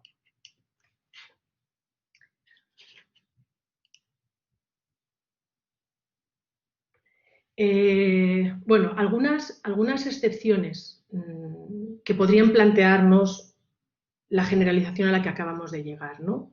Bueno, abrazó a un árbol o odia al colegio. Bueno, aquí los alumnos se tienen que dar cuenta de que si han llegado a esa generalización antes, de que la A aparece cuando el nombre es animado, les tendríamos que seguir poniendo estos ejemplos para que revisen la generalización, porque una generalización es revisable, esto les obligaría a reformular su hipótesis y en realidad ese es el juego. Así que aquí lo que sucede es que un árbol está personificado, no se puede personificar cualquier cosa, normalmente tiene que aparecer con nombres, con verbos que seleccionan ya de por sí complementos directos animados. Aquí tenemos otro par mínimo también que se puede estudiar, es de Torrego, de la profesora Esther Torrego. Estudió el pueblo de Numancia y estudió al pueblo de Numancia.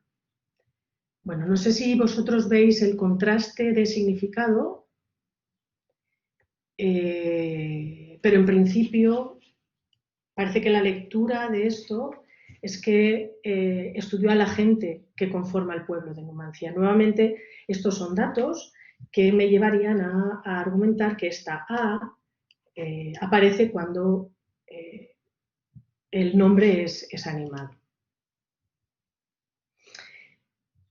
Y la otra condición es que, además de ser nombres de persona, tienen que ser sintagmas nominales definidos. Los sintagmas nominales definidos son aquellos que van encabezados por un artículo, por un demostrativo, por un posesivo. También los pronombres personales son sintagmas nominales definidos y los nombres propios. Y todo lo demás, digamos que serían sintagmas nominales indefinidos. Otra cosa distinta es lectura específica e inespecífica. O sea, que digamos que la definitud es una propiedad del sintagma nominal, del núcleo del sintagma nominal. Si tú eres un artículo, un demostrativo, un posesivo, un nombre propio o un pronombre personal, eres un sintagma definido. Y si no, eres un sintagma indefinido. Normalmente los sintagmas definidos suelen tener lecturas específicas, pero también pueden tener lecturas inespecíficas. Específico e inespecífico tiene más que ver con que algo sea concreto o no concreto. Definido e indefinido tiene más que ver con que algo sea identificable o no lo sea. Aquí la diferencia entre la definitud y la inespecificidad es complicada, pero bueno, espero haber explicado, haber más o menos avanzado algo. Si la A del complemento directo aparece con nombres de persona y sintagmas nominales definidos, o sea, si yo tengo la A cuando lo que tengo es un sintagma nominal que empieza por un artículo y es una persona, esto no debería ser posible. Esa es una generalización, una hipótesis que nosotros estamos haciendo, y no lo es. La universidad debe formar el investigador. Esto es raro. No es agramatical y por eso no tiene el asterisco, sino que es inaceptable. Necesito algo más. Porque lo suyo es que si yo tengo un sintagma nominal definido con un nombre de persona y es el complemento directo, lo lógico es que yo tenga, la universidad debe formar al investigador. Fijaros que si yo, sin añadir la A, añado un restrictor, un modificador, la universidad debe formar el investigador perfecto, aquí la cosa empieza a estar mucho mejor. Pero, sin embargo, sigo sin tener la A que necesito. La necesito cuando en principio debería llevarla si la generalización que manejamos habitualmente es que la A aparece con sintagmas nominales definidos y nombres de persona. ¿Qué es lo que está sucediendo aquí? Que en realidad, en este contexto, yo tengo un sintagma nominal definido porque está encabezado por un artículo, pero su interpretación es inespecífica. Es inespecífica en el sentido de que yo no me estoy refiriendo a alguien concreto, sino más bien a un tipo o a una clase. Y fijaros que la respuesta adecuada a B no es a quién debe formar la universidad, sino qué debe formar la universidad. La universidad debe formar el investigador perfecto. Lo que yo tengo aquí es una lectura distinta de tipo o clase que, a pesar de que aparezca con un sintagma definido, lo que tengo es una lectura inespecífica. ¿Hay que explicar todo esto en secundaria? No, no hay que explicarlo. Yo creo que no hay que explicarlo, a no ser que solo expliquemos esto a lo largo de todo el curso. ¿Por qué tenemos que saber esto? Porque si yo a un alumno le digo que el complemento directo, la A del complemento directo aparece cuando hay sintagmas nominales definidos de persona y el alumno se encuentra una oración como esta,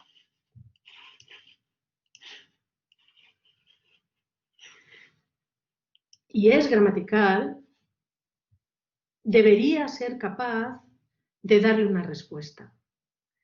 Que no tiene por qué ser una respuesta en términos estrictamente gramaticales, pero sí debo poder decirle, pues mira, lo que sucede aquí en términos intuitivos es esto. Ya lo estudiarás más adelante. Pero el profesor debe saberlo para que no le pille desprevenido o al menos para que no responda, pero eso es una excepción, porque no lo es. Lo que sucede es que la generalización que le hemos dado al alumno, como corresponde a un nivel, llega hasta ahí. Tenemos una caja de herramientas donde nos falta la noción de especificidad. Así que, ¿cuándo aparece la A del complemento directo?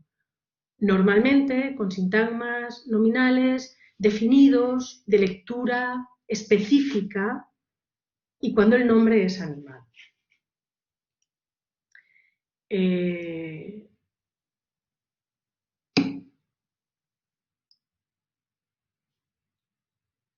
Vale.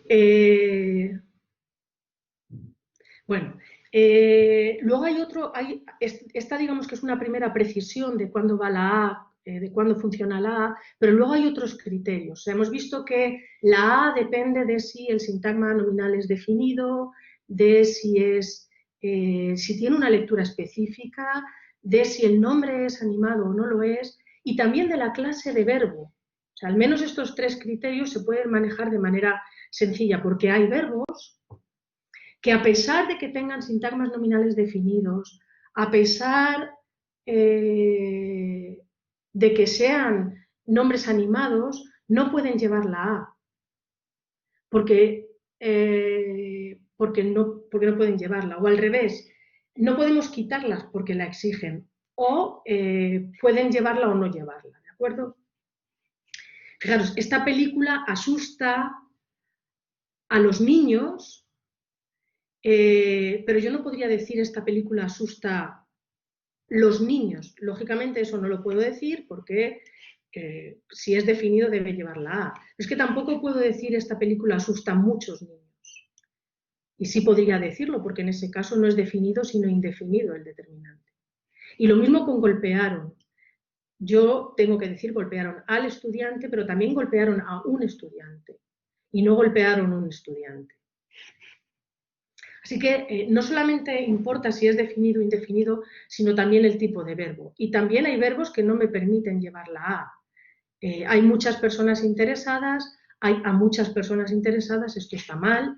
Bueno, aquí no podría poner el artículo porque este elemento nunca lleva elementos determinantes definidos, ¿de acuerdo? O las guerras ocasionan muchos mutilados y no a muchos mutilados, ni las guerras ocasionan a los mutilados. Bueno, también los verbos pueden rechazar la preposición, necesitarla siempre o ser compatible.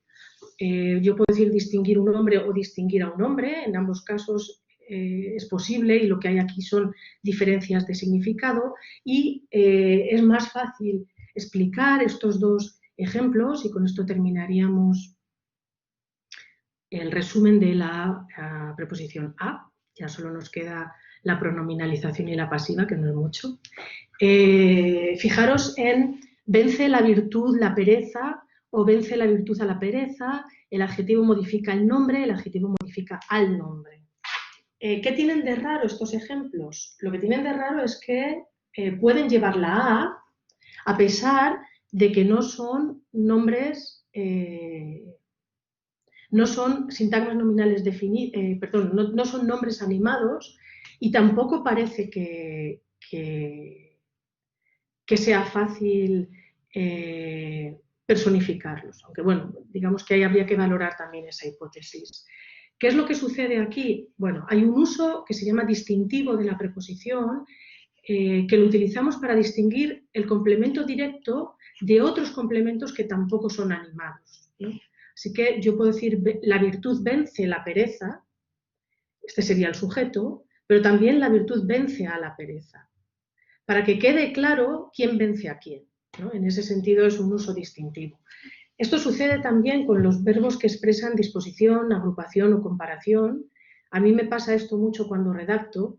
El adjetivo modifica el nombre o el adjetivo modifica al nombre, preceder, comparar. En estos casos, el complemento directo puede aparecer sin la preposición o con ella y tiene que ver con un uso distintivo, para distinguir unos complementos de otro cuando el CD no es personal. Bueno, vayamos en los 10 minutitos que nos quedan antes de dejar un breve turno de palabra. A ver, algunas precauciones que tenemos que tener con la sustitución pronominal y algunas precauciones con la pasiva. Bueno, quedan 10 minutos de conferencia. Siento mucho que no podáis hacerme preguntas, para mí también es peor. No os veo y eso es complicado, vosotros bien lo sabéis, ¿no? Después de cómo nos ha tocado dar las clases en estos últimos meses. Bueno, seguimos. Vayamos con la sustitución pronominal. Bueno, me voy a meter aquí en un pequeño lío. Bueno, una cosa es que, bueno, los pronombres son definidos, los pronombres con los que sustituimos el complemento directo son definidos y bueno, por eso a veces no puedo sustituir algunos complementos directos cuando son indefinidos e inespecíficos. Bueno, si yo digo María quiere una casa es un pronombre es un artículo indefinido y tiene una lectura específica o inespecífica. Puede ser que quiere una casa cualquiera o quiere una casa concreta. Este elemento lo que va a hacer es sustituir la lectura específica de este indefinido. Cuando yo digo María quiere una casa y su hermana también la quiere, es que aquí este indefinido es específico, tiene una lectura concreta. Si esto tuviera lectura inespecífica, María quiere una casa y su hermana también quiere una, tendría que utilizar otro pronombre. Entonces, bueno, el hecho de que este elemento sea definido y específico hace que algunos elementos no se puedan, algunos complementos directos no se puedan pronominalizar. ¿Has traído bocadillos? No, no los he traído. Pues bueno, como aquí lo que tengo es un elemento que no es definido, pues me va a ser más fácil pronominalizarlo con ese elemento tácito que con un pronombre átono. Y eso hace precisamente que yo no pueda pronominalizar los complementos de medida. Los complementos de medida, la nueva gramática los considera complementos directos. El piano mide 2 metros, 2 metros es un complemento directo, es un sintagma nominal cuantificado. Claro, los alumnos nos pueden decir, pero es que ni se puede pasar a pasiva, 2 metros son medidos por el piano, ni se puede pronominalizar por un pronombre átono. El piano los mide. Así que, ¿por qué me estás diciendo que eso es un complemento directo cuando no cumple ninguna de las pruebas de diagnóstico? No es que no las cumpla, sino que la naturaleza definida y inespecífica de los elementos que intervienen ahí, precisamente de la complejidad de ese sistema, hace que yo no pueda utilizar esas pruebas con esto. Pero no quiere decir que no sea complemento directo. Fijaros que si yo digo, claro, las unidades de medida, los metros no son metros concretos, ni las horas son horas precisas, cuando digo dura 3 horas, ¿no? Son siempre sintagmas nominales inespecíficos. Pero si yo fuerzo una lectura un poco más específica, un poco más télica, digamos que empiezo a poder construir oraciones más naturales. Ese piano no mide 2 metros, pero este otro sí que los mide. Así que no es absolutamente imposible que yo pueda pronominalizar el complemento de medida, solo que necesito buscar contextos que me permitan interpretar esto de manera un poco más específica.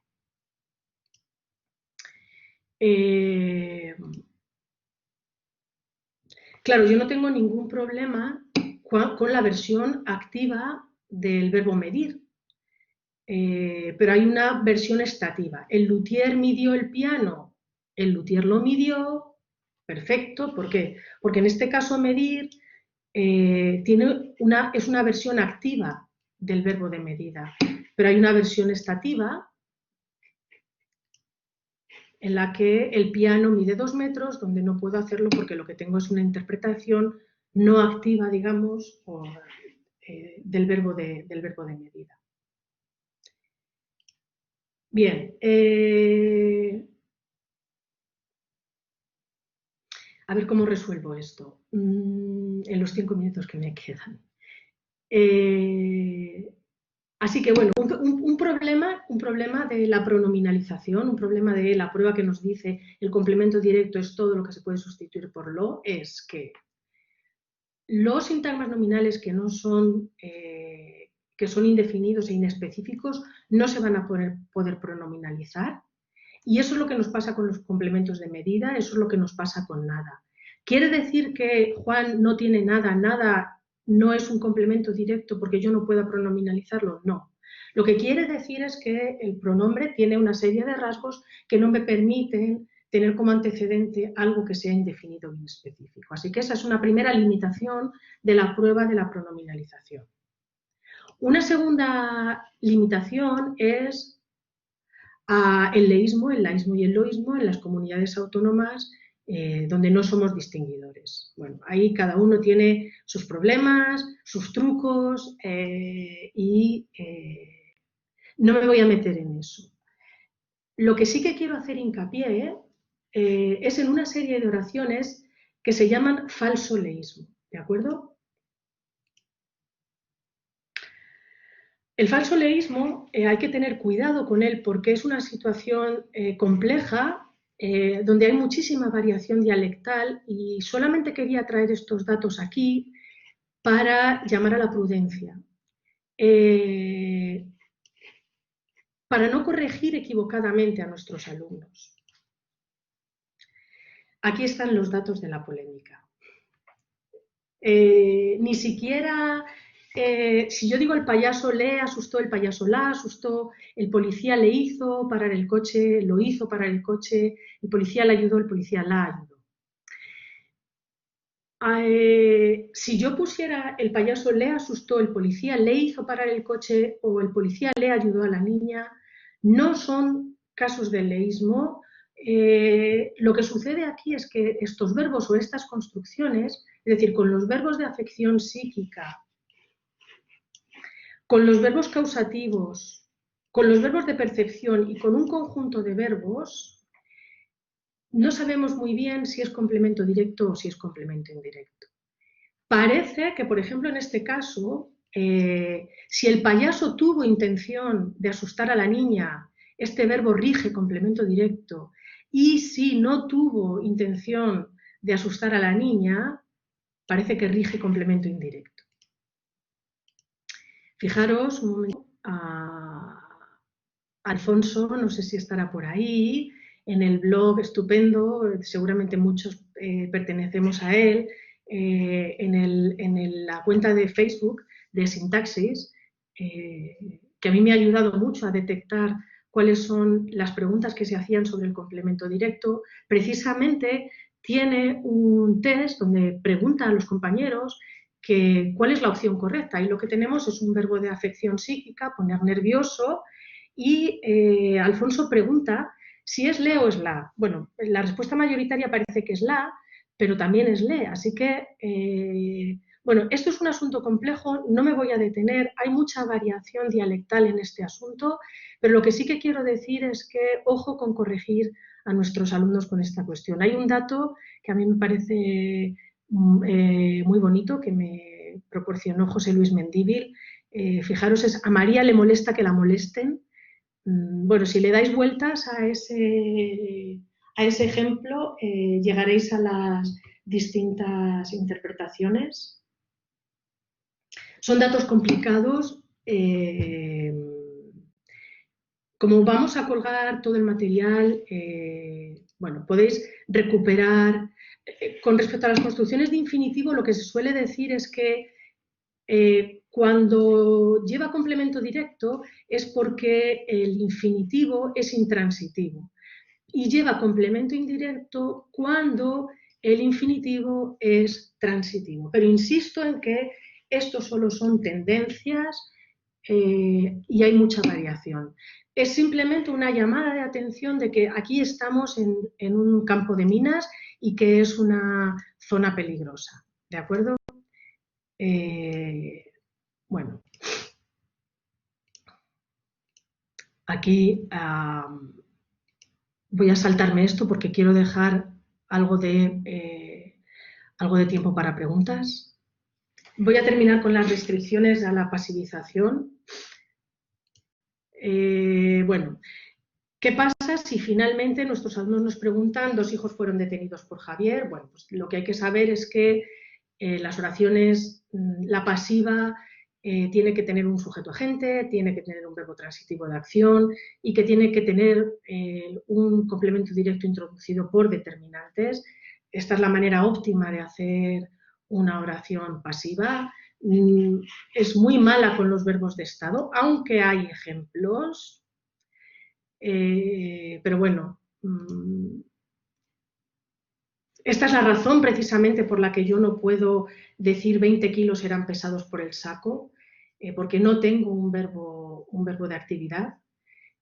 Por cierto, esto no es un par mínimo, porque hay demasiados elementos distintos. Aquí esto es un par de oraciones, pero no es un par mínimo. La razón por la que yo no puedo pasivizar un complemento de medida es porque el verbo no es un verbo estativo.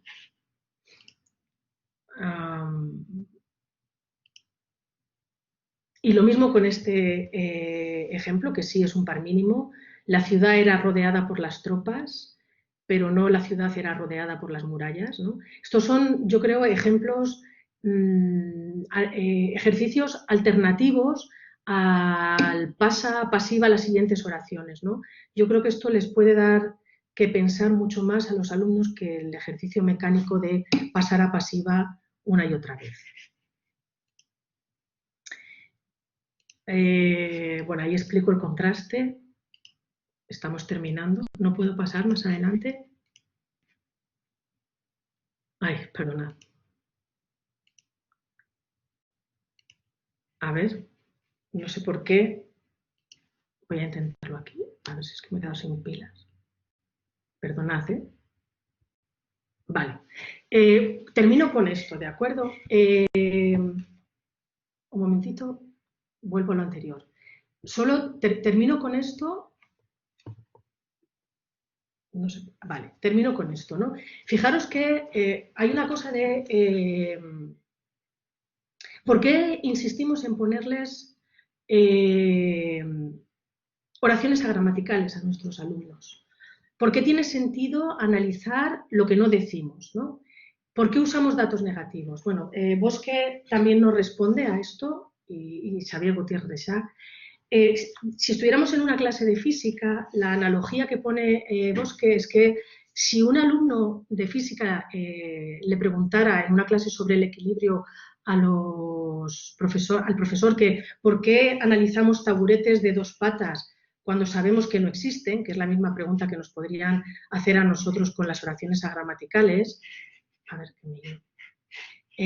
la respuesta del profesor es que nuestro objetivo no es analizar taburetes de 2 patas, sino determinar las condiciones que deben cumplir los taburetes para ser taburetes. Así que, bueno, tiene sentido analizar oraciones agramaticales, no es lo mismo lo correcto que lo agramatical. Me gustaría terminar diciendo que es necesario conocer algunos aspectos básicos del uso absoluto de los verbos transitivos para poder explicar el complemento directo, que debemos conocer ciertas partes complejas de la gramática como el complemento preposicional o el falsoleísmo y que hay que entender que la gramática es un sistema y que eso a veces no nos permite aplicar la prueba de la sustitución pronominal o de la pasivización y que bueno, es necesario llevar al aula actividades que permitan que los alumnos reflexionen y para ello es fundamental que entiendan que el análisis sintáctico siempre va a dar cuenta del significado de las oraciones. Bueno, con la lengua fuera, aquí tenéis algunas referencias y bueno, estos son los deberes para mañana. Bueno, no sé si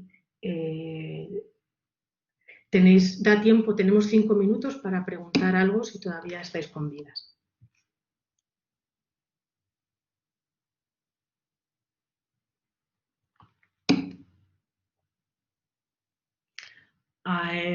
Bueno, es mucha información, lo sé, quizá un poco rápido, pero bueno, aquí están los materiales, lo que he intentado es sintetizar los problemas y apuntar por dónde podrían ir las soluciones. Bueno, todavía alguna duda podríamos responder en estos últimos 5 minutos, y si no, pues lo dejamos, que ya ha sido suficiente por hoy.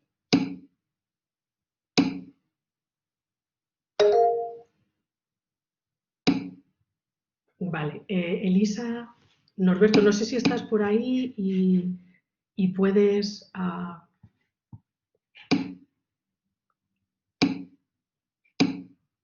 ver. Perdona, Elisa, porque tengo que buscarte. A ver, un momentito, Elisa.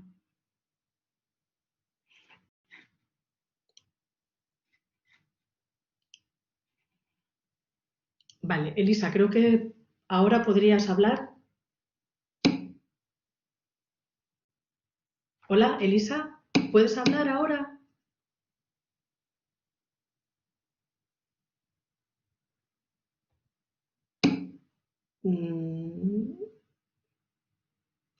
Bueno, me pregunta Ana que estoy hablando pero no me oís. Bueno.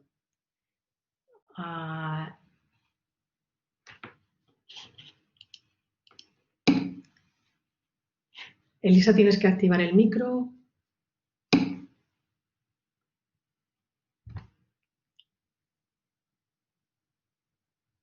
Bueno, alguien, voy a ir respondiendo. Sí, Elisa, hola. ¿Puedes hablar ahora? Bueno, me han preguntado por ahí que qué quiere decir que la preposición sea un predicado. Digamos que paralelamente a las funciones sintácticas tenemos otra serie de elementos, que son tres, que es predicados, argumentos y adjuntos. Cuando un elemento exige otro elemento, se le puede denominar predicado. O sea, un predicado es un elemento que necesita de algo, porque se predica de algo. Necesita, lo que se dice técnicamente, ser saturado. Así que la preposición con un cuchillo, es un predicado en el sentido de que exige algo.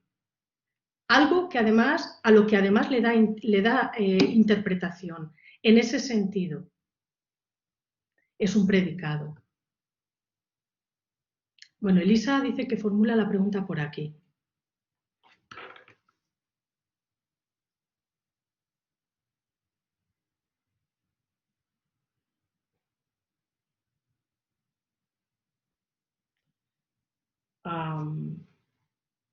Bueno, dice, mis alumnos tienen dificultad para desentrañar el régimen de los verbos, es decir, sus argumentos. ¿Sí? Sí, bueno, eso es una cuestión sobre la que he intentado arrojar algo de luz al principio. No es nada fácil. No es nada fácil. Que no sea fácil, de todas las maneras, no quiere decir que no sea útil. ¿De acuerdo? O sea que, bueno, habrá que practicar, los alumnos se tendrán que ejercitar con esos conceptos y bueno, tendremos que limitar hasta dónde queremos llegar, pero sí, comparto contigo en que es complicado a veces desentrañar el régimen de los verbos para el diccionario, y el diccionario tampoco nos ayuda siempre. Bueno, lo que plantea Elisa, eso sí que es complicadísimo, sobre eso no he dicho nada, ¿no? Habría que ver, bueno, yo creo que cuando dice predicados transitivos ahí se refiere a que no solamente el verbo, sino el verbo con su contexto sintáctico. Supongo que sí, esa es una cuestión un poco más complicada en la que no me he metido. Pero yo creo que Cano Aguilar no está hablando ahí de predicados en el mismo sentido que estamos hablando aquí de predicados. Sí, claro, si lo llenan de categorías, es verdad, ese es otro problema. Una vez que aprenden lo del argumento tácito, empiezan a ver categorías vacías por todos los sitios. Eso es verdad, pero claro, hay que limitar. Almudena dice Si predicado es un concepto semántico, no es incoherente ponerlo en paralelo con el de sujeto al decir, mañana justo hablaremos de eso, Almudena. Es que sujeto y predicado son palabras polisémicas. En la tradición gramatical, o sea, predicado es una función semántica, pero la tradición gramatical lo ha utilizado como función sintáctica también. Predicado en el sentido de que se opone al sujeto es una función, pero también ese sintagma verbal es un predicado en el sentido de que es una expresión que necesita algo. Así que bueno, mañana justo hablaremos de esto, ¿vale? Bueno, si queréis lo vamos dejando aquí. Muchas gracias a todos por la atención. Ojalá haya oportunidad de desgranar esto con más calma y espero haberos ayudado en alguna medida. Nos vemos mañana.